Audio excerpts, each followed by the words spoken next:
I want to introduce you to my Ducati Scrambler. That's a 2015, the first gen. This is my ride, and it's heavily modified, as you can see. So I'm gonna get my partner Louis to talk to you about all the parts, and then I'll be back a bit later about some detail and feedbacks about what I think about this ride. Hey guys, it's been a while since I made a video, but wanted to make a video about our Ducati Scrambler. It's a real gem of a bike, and I don't know why we haven't done this video yet. It's been literally on the list for 5 years. But anyways, better late than never. And we did quite a bit of things to this bike, and we've had it for almost 10 years now. I'll have a list of parts in the description as usual, and just let's look it over. Cheers, guys. All right, guys, this is our 2015 Ducati Scrambler. First year that they made it. So we've had it for 9 years now, and we can't get rid of it because there's nothing that works as good as this for my partner Anique. She's 5'3", and this bike is just the perfect size for her.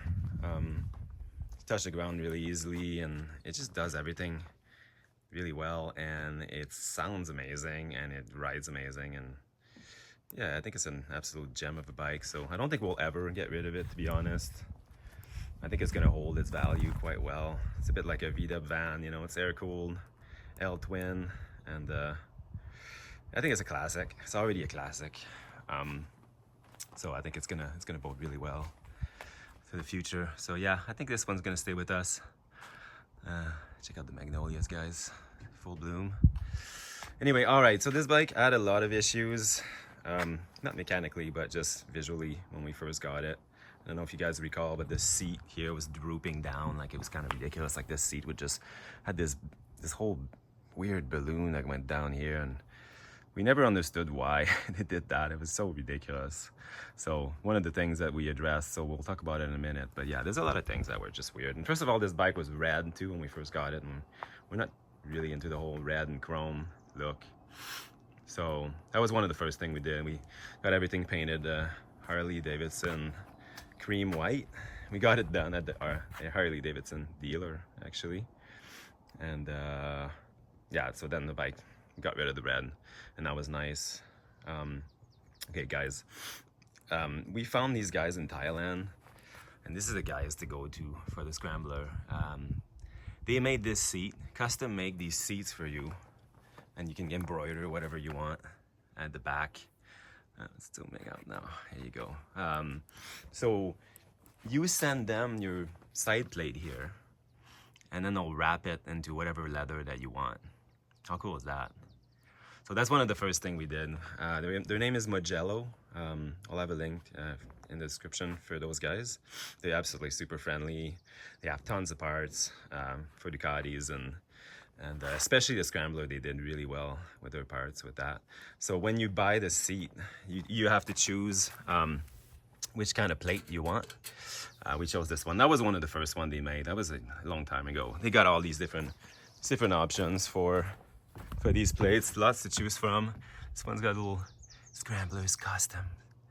So yeah, they do it through Motoplay, but it's all done in Thailand. If you guys want to see this side. But yeah, these guys rock. So yeah, Mugello, the go-to to get parts for this thing. And then what did we do after? We thought we did the exhaust at first, but then we realized, looking at the archives, that we actually did the exhaust like way after everything else. So the bike must have sounded okay, bone stock, because it's not something that we really did right away. But anyway, eventually we did the Zard. It sounds so badass. It's like, so for those of you who are not familiar with this bike, it's basically like a monster Scrambler, right? Because it has the same engine as the 796 Monster, which I had. That was the bike I had when she got this bike. It was kind of funny coincidence. And I love my Monster. Sounded amazing. Didn't need anything, like, you didn't even need an exhaust. Like, sounded just badass. It's bone stock. So yeah, it's a great motor, lots of power, air cooled, and it sounds obviously it sounds the par. Let's hear it, because it's loud, guys. It's not for a neighborhood full of Karens.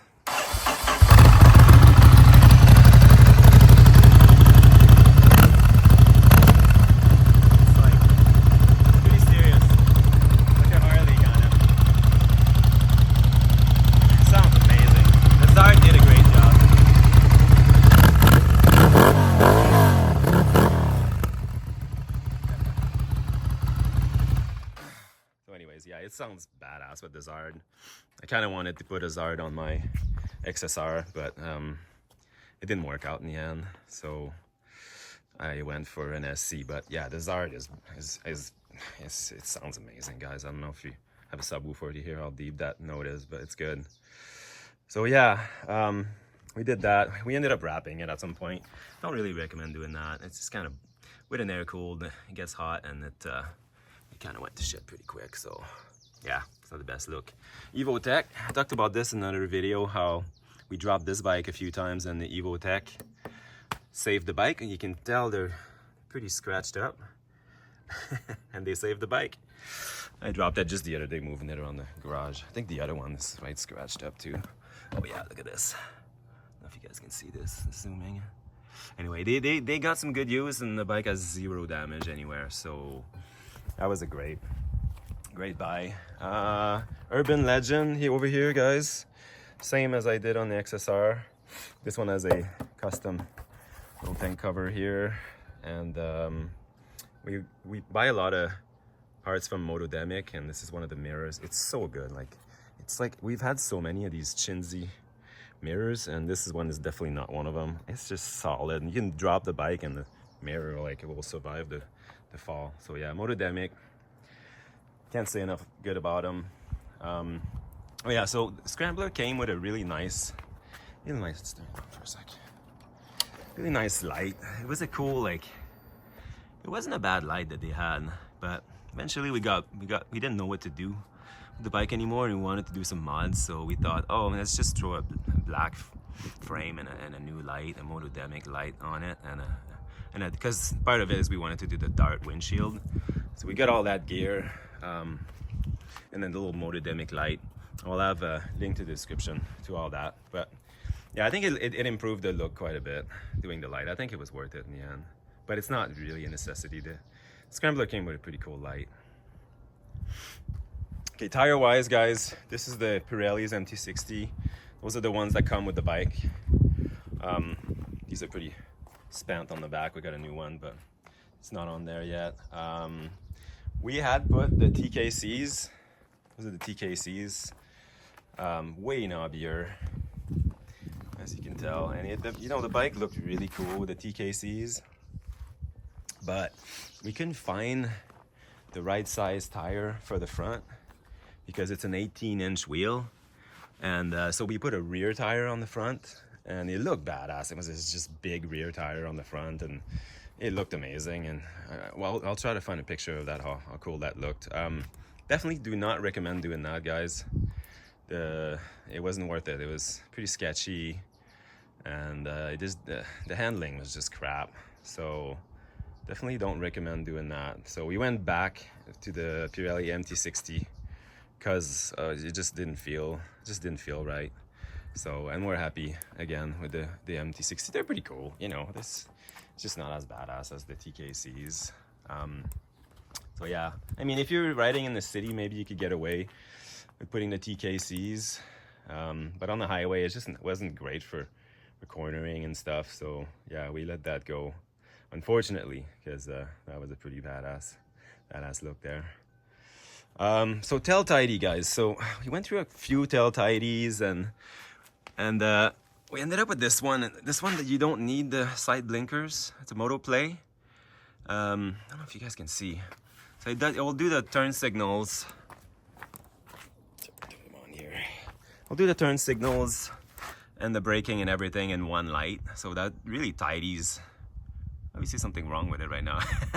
Anyway, that looks, I'm supposed to be turning right now. But yeah, so yeah, we had another light that looked really cool, but our friends were like, oh, we can't see when you're braking, so we had to get rid of that and replace it with this one, and this one's been really great. I don't know if we can try to get the braking going so you can see it. It's pretty rad. So yeah, I'll find a link for that part too. I highly recommend this backlight. It really frees up the back end. We have bags for it, little bags that hook up. Thank you. They're Urban Legend. This one we use a lot because it's just nice to have cold bevies in there, and we bring, like, if you're too hot, you can put your layers in there. So we use the little one a lot. Like, it's on there pretty much all the time. And then the other side is it's a bigger one that she uses to go for like camping trips and stuff. Now you can see the little motodemic light here. Looks absolutely awesome. Those little really tidies up the front, right? Oh yeah, well, lastly, let's talk about issues. We haven't had any. It's been an absolute gem of a bike. I think the only thing I've done in 9 years, and we're probably at 25,000 K on it. We bring it to the desert in the winter, and so it's seen. I had to bleed the back brake maybe 2-3 times. No big deal. And the only thing we've had, it's getting hard to get parts because all the moto shops have kind of went out of business anywhere in our province of BC, because I think the younger people don't ride bikes as much, and the cafe racer scrambler era has kind of come to an end now. So a lot of the shops have gone out of business, which is kind of sad. So our local dealers are gone, and we haven't been able to get parts very easily. So the only thing that we got going on is our tachometer is broken. It doesn't tell us, like, it tells us some stuff, but it doesn't tell us like how many kilometers we're at. So yeah, so it's not the biggest deal of all time, but it's, you know, something that we haven't been able to fix. So all right, so let's bring in Anik here and show you guys like what it looks like for someone our height to sit on this thing. All right, cheers guys. So this is my ride. Louis has been telling you all about it. It's a sweet ride. I've had it for years, and as you can see, I'm a bit of a shorty, and it was really hard for me to find a bike with who I felt super comfortable, because I'm also only 97 pound wet. No. So how tall are you? I'm 5'3", okay. 97 pound. Yeah. So a pretty petite woman. And I wanted the power of a big bike, but I didn't want the weight, because I wanted to be able to touch the ground and feel pretty comfortable and sturdy on my And this is the bike flat too, not even leaning, it's straight, right? Yeah, so it's really a great height. I mean, Yeah. we did put the lower seat. I'm sure you've talked about this. I didn't know. I didn't mention that. Yeah, if you get a custom seat from Magello, you do get a lowered seat. Yeah, it's a bit of a lowered seat, which is Yeah. nice, because the other one was maybe this high, and I was tiptoeing. Right. And I was a super beginner when I bought this bike, so I was wanting to have as much, I don't know, feet on the ground. Yeah. So as you can see, it's, and we We lowered the shock a little bit. You did mention that? I did not mention that. Oh, Thank you yeah. for the inputs. We didn't lower the shock. We did not. So Magello, they have a lighter shock. This is something that we've been meaning to do also for a few years. We haven't done that yet, which would be nice, because it's a bit of a stiff ride when you're, 100-pound wet, right? Yeah, But I mean, it's fine. not necessary. No, I don't think it's necessary. I hope you talked about the chip, because that's definitely one of I did not talk about the chip. What did you talk about? I talk about cosmetic stuff mostly. So yeah, I mean, you can talk about the power. So yeah. So did you did you see a difference with the chip? Yes, I definitely felt the difference in the chip. It's amazing. Yeah, it puts a smile on your face right now. So it must be putting a smile on your face when you ride. Yeah, it's really amazing. But I mean, it was already powerful, but I personally feel that the more power you have, the better it is as far as passing cars. yeah, definitely, especially the way you pass cars. So Yeah, I like passing cars a lot, but yeah, I'm not really into going that fast all the time. I feel like you get really tired with this bike after, like, past 130. It's like, yeah, doesn't really want to. Another thing that I forgot to talk about. What? We re-geared it. Oh yeah. So this is one of the things. So the Scrambler comes with a very Scrambler-like gearing. It's kind of geared for, like, almost, not quite off-road, but I'd be exaggerating. But the gearing was so low that the first gear did nothing. Yeah. And once you reach 130 on this bike, you were maxed out. You know, you're like high in the throttle. You had 7,000 RPM or whatever. It was ridiculous. So this is something that we did like years later, but it's something that we really recommend doing is changing the gear. And I'll find out exactly what we did and put that in the description because I forget now. But now you can go a bit faster. And you go faster, it doesn't wobble. But also the tires was making it wobbly. We tried the big, what were they called? The TKCs. They're gorgeous. It made my bike look super badass, but it was sketchy. Don't recommend it at all. That's exactly what I said earlier. Yeah. Okay. Yeah. Don't recommend doing that because yeah, the speed wobble at 130 is not something you want. Bad. So yeah, the gearing and the chip. I'll have links in the description to that. Thanks for reminding me of that. Nice ride. Yeah. I mean, it's nice now. Yeah, it's nice now. And they fixed that whole seat issue now with the newer ones. It only took them like 8 years for them to fix the seat issue. Yeah. But the newer one you can find some now that we put the new gears in. Can you go 150, 160, or is that pushing it RPM wise? Yeah, no. I mean, I could before, but it just felt like it was. Well, it was too high. A really hard time. Yeah. Yeah. So now you can kind of keep up with the boys. Before the first gear was pretty much useless. Right. And now I can, start in first instead of second. So it's more usable now. Yeah, it makes more sense. And nobody's actually you don't actually want to go dirt roading with this thing. I know. I don't. I mean, I've done it. I did it in the desert that one time, and I had a blast. It felt like a little bit of a dirt bike. It's like a small bike, so you're controlling it the same way you control your dirt bike. As for me, it's still a 400-pound bike. If I drop it, I can't pick it back up. So yeah, I don't go off-roading. I mean, our driveway is a dirt road, and I feel great on it. It's really steep and 1 kilometer long. That's great, but yeah, I wouldn't go on single tracks or anything. No, so yeah, that's something that people maybe don't realize about road scramblers. They don't do very good off-road. No. If you want to go dirt biking, get yourself a dirt bike and get yourself a road bike. Yeah. Don't try to get a bike that does it all. Someone gave me that advice years ago, and great advice. So, but I did have a little bit of a dirt biking session in the desert with it one time, and I had a blast. Yeah, you were doing donuts. Really I was cool. having a lot of fun. You were hitting some little whoops and stuff, and it felt really agile. But like I'm 5'10" and 160 pounds, so like for me it's a bit of a toy, but for someone like you, it's a big bike, it's heavy. You had one of these for a while. Yeah, that's something I didn't talk about. I had one of these. I sold my Monster because it felt like I was lame because everybody had cool scramblers. I sold my Monster, which had the same engine as this one, and then I got a Scrambler, which I modded too. Yeah, had the high pipes. Cool. Yeah, we'll have a picture of it for you guys. This is how it looked right here. Ended up selling it because for me it felt a bit too small. Actually, that's the thing. I had the seat. I had the low seat, the Mugello seat, it felt. You look big on it, even though you're not a big guy, but it definitely looked. Yeah, it felt too small. So I don't know. For big guys, this is not a bike for big guys. Basically, great bike for little girls. I don't want to say it's a girl's bike because a lot of guys love this bike too. But it's just like it's a bit of a girl's bike. Well, I mean, girls look good on it. Girls look badass on it. It does look like a big bike for me. And it sounds like a big bike. It's got everything of a big bike, but it's so low and it's got it's girly kind of charm to it. So yeah. Sorry guys, I don't want to turn you off. I had one for years. I loved it.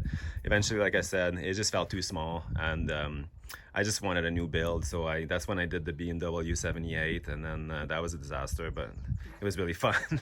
I was breaking down pretty much every ride. You can ride with me. You're always broken down, and she's always like, "Oh, I'm going riding." Well, I'm just doing. So in conclusion, I'd say this is a really sick ride. I love this ride, and let's go riding. Enough talking. Let's go riding. All right. So, go fast, don't die. Be safe out there, everyone, and have a super awesome riding season. Cheers, guys. Cheers. Made it to our usual little cool spot of New Denver. There's nobody on the road, no news. We only passed maybe 10 people. Something not too like bad. That. Look at the view from here. That felt good. It's just the absolute. I missed that baby. I didn't realize how much I did till we got on the road. So sweet. Big smiles. Definitely big smiles. Look at this place.